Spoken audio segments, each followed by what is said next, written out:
अपनी अच्छी फ्रेंड के साथ शेयर कर लो। किसको बोलूँ, किससे बात करूँ। जो हम प्यार हमें काइंड ऑफ घर से मिलना चाहिए वो नहीं मिलेगा तो हम बाहर ही जाएंगे। ऑब्वियस बात आज के टाइम में you can't trust anybody. Family understand करना ही नहीं चाहती। तो आप क्या करती हैं पूरे दिन में खुद की मेंटल हेल्थ को बैलेंस करने के लिए? मैं सिर्फ बातें करती रहती हूँ। आउट समटाइम्स बहुत ज्यादा फ्रस्ट्रेटिंग हो जाती है चीजें। आज हम एक बहुत ही सीरियस टॉपिक पर डिस्कशन करेंगे जो है मेंटल हेल्थ। इस बारे में कोई भी बात नहीं करना चाहता है। अपने पेरेंट्स को भी अगर हम बताएं कि हम किसी परेशानी से जूझ रहे हैं, हमें पैनिक अटैक्स आ रहे हैं, तो वो कहते हैं तुम्हें क्या ही प्रॉब्लम होगी। प्रॉब्लम्स तो हमारी लाइफ में है, सुबह जाओ काम पे, शाम को आओ, हम कितना सफ़र कर रहे हैं, तुम्हें क्या ही दिक्कत हो सकती है। तुम्हें कोई दिक्कत नहीं है फिर भी तुम्हारे मार्क्स कम आ रहे हैं, तुम्हें कोई दिक्कत नहीं है फिर भी तुम लाइफ में फ्रस्ट्रेट हो। तो ये सब जो चीज़ें हैं ये लाइफ में इम्पॉर्टेंट है। मेंटल हेल्थ की अवेयरनेस बहुत ज़रूरी है। तो इस पर आज हम डिस्कशन करेंगे परेड कॉलेज की लड़कियों से और यहाँ के कुछ एक्सपर्ट्स से। आपकी कॉन्टैक्ट लिस्ट में कितने नंबर होंगे? More than 90। तो उनमें से कितने हैं जिनसे आप बात करती हैं? 10 तो होंगे जो क्लोज फ्रेंड्स हैं। हम कभी कभी इतने ज़्यादा इमोशनल हो जाते हैं, कभी कभी ना एक ऐसे इंसान की ज़रूरत होती है जो हमें संभाले। तो कोई है ऐसा लाइफ में? जब बंदा थोड़ा स्ट्रेस्ड हो या जैसे एग्जाम्स की वजह से या कुछ भी, अगर किसी ने कुछ बोल दिया बाहर या कुछ, तो अगर सामने हो पेरेंट्स या सामने कोई सिबलिंग हो या क्लोज फ्रेंड हो तब हम उनको शेयर कर सकते हैं इजीली। बट अगर ऐसे कोई पास में नहीं हो तो फिर थोड़ा होता है कि अब हमारे पेरेंट्स पास में नहीं है, कैसे बात करें। तो फिर वो ऑब्वियस है कि मम्मा की याद आती है। कभी लाइफ में अकेला फील किया है, बहुत ज़्यादा अकेला? हाँ, होता है कभी कभी। जैसे जब पेरेंट्स या कोई बिल्कुल क्लोज फ्रेंड या कोई साथ में नहीं हो, बिल्कुल एकदम अकेले बैठे हो, तो कभी कभी होता है कि हाँ कोई है नहीं, किसको बोलूँ, किससे बात करूँ। कभी कभी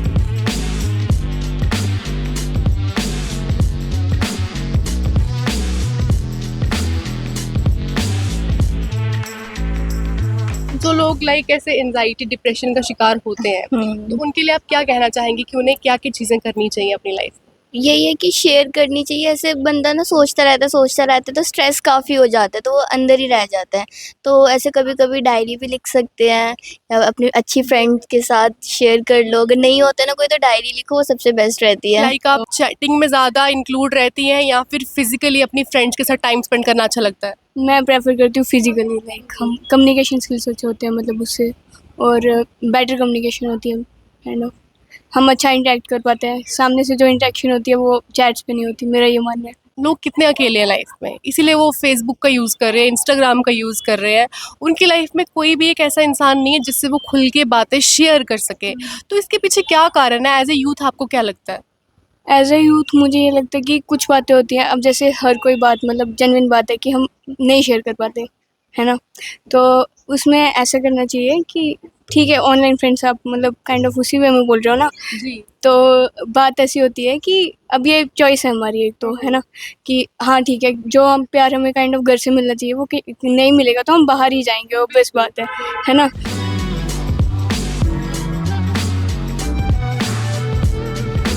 जो ये कल्चरल एक्टिविटीज़ होती हैं, ये उनकी मेंटल हेल्थ में डेवलपमेंट करता है? बहुत ज़्यादा करता है मेंटल हेल्थ में डेवलपमेंट। बच्चों में कॉन्फिडेंस आता है बहुत ज़्यादा। अगर मतलब कोई अपना कुछ थॉट्स वगैरह शेयर करना चाहता है, कुछ न्यू आइडिया लेकर आना चाहता है आगे, तो हम वो भी उसके साथ शेयर करते हैं और उसके न्यू आइडिया के साथ चलते हैं। ये मतलब बच्चे की इससे ज़्यादा बहुत ज़्यादा डेवलपमेंट होती है। लाइफ में ऐसे कितने लोग हैं जिनके साथ आप बिना हेजिटेट किए कुछ भी शेयर कर सकती हैं? के टाइम में you can't trust anybody except your parents. So मैं प्रेफर करती हूँ कि अपनी इतनी किसी के साथ शेयर मत करो डीपली थॉट्स। बट अगर फ्रेंड्स की बात करें तो मेरा एक ही है डीपली, जिसके साथ मैं हर चीज़ शेयर कर देती हूँ। बट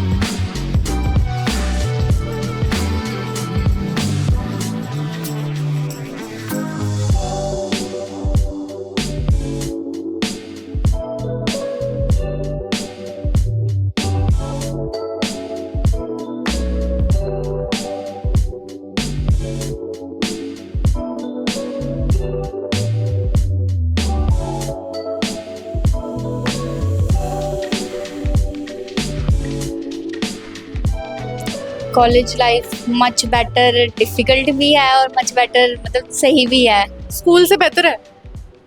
नहीं, स्कूल लाइफ ज़्यादा अच्छी थी। आइसोलेशन वाली फीलिंग आती है? हाँ, आती तो है, बहुत उस time बार क्या हुआ है। किया आपने? मेरी 2 फ्रेंड्स हैं जिनके साथ मैं सब कुछ शेयर कर सकती हूँ। अच्छा, तो ट्रस्ट है उन पे? हाँ, ब्लाइंड ट्रस्ट? नहीं। तो हमारे साथ उल्फत हैं जो परेड कॉलेज की प्रेसिडेंट भी हैं, अपनी क्लास की सीआर भी है।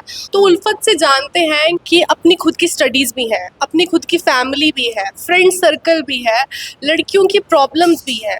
तो कभी कभी इश्यूज नहीं आते आपके मेंटल हेल्थ में, मतलब कैसे स्टेबल करती हो खुद को आप? I had got the full idea कि कैसे अब चीज़ों को मैनेज करना है। And about my mental health, no doubt sometimes बहुत ज़्यादा फ्रस्ट्रेटिंग हो जाती है चीज़ें, क्योंकि एक टाइम पे इवेंट्स होना, कई सारे इवेंट्स एक ही टाइम पे होना, उसके साथ में अपनी स्टडीज़ होना, उसके साथ में फैमिलीज़ को भी कुछ उन्हें भी टाइम देना पड़ता है। तो उस टाइम पे बहुत ज़्यादा हैक्टिक हुआ है एट सर्टेन टाइम, बहुत डिफ़िकल्ट हुआ है मेरे लिए, but I have manage with the help of my friends, with the help of my family.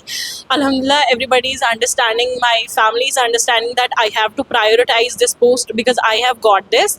और मेरी मम्मा हमेशा कहती हैं you have got this, तो please be sincere with this post. कभी एनजाइटी, डिप्रेशन इसका शिकार हुई है? Unfortunately yes. क्या रीज़न रहा उसके पीछे? रीज़न यही था कि एक्चुअली सबके लिए I guess different different reasons होते थे। I don't know, I am confronting this on camera. जो मेरा पर्सनल रीज़न था, I expect a lot from myself. और कुछ टाइम मुझे ना मैं खुद के साथ में एक चीज़ फेस कर रही हूँ, दैट इज़ प्रोक्रेस्टिनेशन बहुत ज़्यादा हो रही है, जिसकी वजह से मैं जो काम करना चाहती हूँ वो काम नहीं हो पाते ऑन द टाइम, और उससे मेरी जो सेल्फ एक्सपेक्टेशंस होती हैं ना वो थोड़ी गिर जाती हैं, और वो चीज़ मुझे कहीं ना बहुत डिप्रेस कर देती हैं।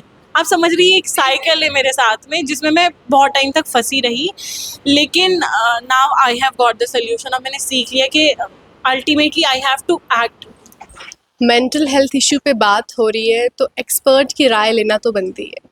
हमारे साथ यहाँ पे प्रभजोत कौर जी है जो इस रिलेटेड बात करेंगी हमसे कि एनजाइटी, डिप्रेशन क्या कारण है जो यूथ जो है इस तरफ ज़्यादा जा रहा है। तो इनसे बात करेंगे। नमस्ते मैम। नमस्कार। मैम, आप देख रही हैं आजकल ड्रग की तरफ बच्चे कितने जा रहे हैं, सुसाइड की तरफ कितने जा रहे हैं, अपनी बातें शेयर नहीं कर पाते वो किसी से, फैमिली को टाइम नहीं दे पा रहे हैं। इसके पीछे क्या कुछ कारण है जो बच्चे आइसोलेशन की तरफ जा रहे हैं? मैम वही आपने बोला जैसे कि मेंटल हेल्थ, जी। ठीक है, मेंटल हेल्थ जो है वो काफ़ी इग्नोर हुई है, काफ़ी टाइम से मेंटल हेल्थ इग्नोर होती रही है बच्चों की। जब चाइल्डहुड से वो मेंटल हेल्थ पे अगर हम फोकस करते, पेरेंट्स या फैमिली जो इन्वायरमेंट है, अगर बचपन से ही बच्चे की जितनी वो फिजिकल हेल्थ, जैसे हम फिजिकल हेल्थ पे अगर हम फोकस करते हैं तो हम वैक्सीनेशन प्रॉपरली करवाते हैं time to time, we are very particular about the vaccination of the child. तो अगर हम यही चीज़ अगर हम मेंटल हेल्थ पे भी करते, वैक्सीनेशन तो मैं नहीं बोलती, लेकिन अगर हम कंसर्न होते कि बच्चे की मेंटल हेल्थ भी इम्पॉर्टेंट है, तो मेंटल हेल्थ के लिए क्या क्या चीज़ें करनी चाहिए, पेरेंट्स को ये चीज़ अगर नहीं पता तो सीखना होगा। तो अगर उस पर फोकस किया जाता तो आज बच्चे की मेंटल हेल्थ स्ट्रांग होती, वो हर चीज़ को, हर एडवर्सिटी जो भी आती है उसके साथ वो डील करने के लायक होते। तो ये चीज़ें होती ही नहीं। पहले तो सबसे पहले हमें ये अंडरस्टैंड करना पड़ेगा कि रीज़न क्या है। इतनी वीक मेंटल हेल्थ की छोटी सी प्रॉब्लम आती है और बच्चा जो डिप्रेशन में चला जाता है, बच्चे के नंबर कम आए, बच्चा डिप्रेशन में चला गया, ठीक है। तो रीज़न क्या है? Reason being weak mental health. अब वीक मेंटल हेल्थ क्यों, ऐसा क्यों है? तो कहीं ना कहीं मुझे लगता है कि जो हमारा फैमिली इन्वायरमेंट है, सबसे पहले वहीं से चीज़ शुरू होती है। तो बचपन में बच्चों की मेंटल हेल्थ पे काम करना बहुत ज़रूरी है, और उसके लिए पेरेंट्स को अंडरस्टैंड करना होगा that they have to spend time with their children. उनके जो किड्स हैं उनके साथ बैठना है, उनको कुछ चीज़ें सिखानी है आपको, ठीक है। मेंटल हेल्थ को स्ट्रॉन्ग करने के लिए आजकल अगर आप यूट्यूब खोलो, आप कोई भी बुक्स वगैरह की भी अगर आप बात करो कि अच्छी बुक्स कौन सी हैं, तो उनमें ग्रैटिट्यूड का बड़ा कुछ ऐसी चीज़ें हैं, जैसे ग्रैटिट्यूड आप बच्चों को सिखाओ, आप उनको थोड़ा सा ये बताओ कि हर एक बात के लिए किस तरह से आप ग्रेटफुल हो सकते हो, क्योंकि ये चीज़ें हैं जो आपकी फ्रीक्वेंसी को काफ़ी हाई लेके जाती हैं, आपकी वाइब्रेशंस को काफ़ी हाई लेके जाती हैं।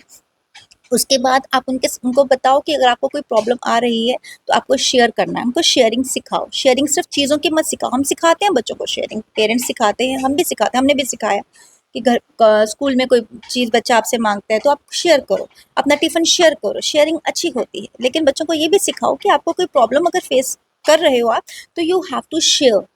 ठीक है, आप अगर आपको छोटी सी प्रॉब्लम आ रही है, कहीं छोटी मोटी बात है, ठीक है, अपने फ्रेंड्स के साथ लगता है कि सॉल्व हो सकते हैं, तो फ्रेंड्स के साथ शेयर करो। अगर आपको वहाँ नहीं लगता तो आप कम टू अस, आप हमसे बात करो। जब मैंने आपसे भी बात करी थी कि मैंने अपनी बेटी को हमेशा ये बोलती हूँ कि बड़ी से बड़ी प्रॉब्लम में भी आप फंस जाओगे तो you just come to me. आपने मुझसे सिर्फ शेयर करना है। हो सकता है मैं पहले आपको डांटूं, ठीक है, ह्यूमन नेचर है, मुझे शायद आपकी गलती पे गुस्सा आए, मैं आप थोड़ी देर के लिए आपको डांटूंगी, लेकिन वो थोड़ी टाइम के लिए होगा। मैंने कहा उसके बाद वो प्रॉब्लम आपकी नहीं, वो प्रॉब्लम फिर मेरी रह जाएगी। मैं आप पे जितना मर्जी गुस्सा करूँ, चाहे मैं 4 दिन बाद भी ना करूँ, लेकिन वो प्रॉब्लम फिर वो आपकी नहीं रहेगी, वो मेरी प्रॉब्लम है कि मुझे उस प्रॉब्लम को रिजॉल्व कैसे करना है। मैम एज ए काउंसलर जब आपके पास बच्चे आते हैं तो ज़्यादातर क्या इश्यूज रहते हैं उनके? मैम यही मैं इसी बात पे अब आने लगी थी कि यहाँ पर मैं अभी 2-3 अलग-अलग कॉलेजेस में काम कर रही हूँ, तो बच्चे जो काम करके आई हूँ, 2 बीएड कॉलेज में पहले मैं वहाँ पे थी, फिर मैं रियासी कॉलेज में थी, अब मैं यहाँ पर हूँ, तो काउंसलिंग होती रहती है, बच्चे आते रहते हैं। तो जो प्रॉब्लम आ रही है वो प्रॉब्लम ये है फैमिली से आ रही है कि बच्चों को पूछो कि उनको क्या प्रॉब्लम है, एंजाइटी है मैम, पैनिक अटैक्स हैं, उनके पास मेडिकल रिकॉर्ड्स हैं, वो डॉक्टर्स को दिखाते हैं, साइकाट्रिस्ट को दिखा के आए हैं, वहाँ पे डायग्नोस्ड है उनको एंजाइटी एंड पैनिक अटैक्स, उनको डायग्नोस्ड है। और रीज़न भी जब उनसे बात करती हूँ, उनको जानने की कोशिश करती हूँ, तो रीज़न क्या है कि फैमिली अंडरस्टैंड नहीं करती। देयर इज़ अ गैप, बहुत गैप है बच्चे के बीच में, बच्चा क्या सोचता है और फैमिली क्या डिमांड करती है। तो पेरेंट्स को पता ही नहीं, जो मेरे पास आया है लॉट, मैं सबके लिए नहीं बोल रही हूँ, मतलब जो वीकर मेंटल हेल्थ वालों की बात, मैं अगर मैं उनके बारे में बात करूँ, तो जो बच्चे मेरे पास आ रहे हैं, तो जिनसे मेरी बात हुई है, तो फैमिली अंडरस्टैंड करना ही नहीं चाहती कि बच्चे क्या सोचते हैं, कि बच्चों की उनसे हटकर भी कोई सोच हो सकती है।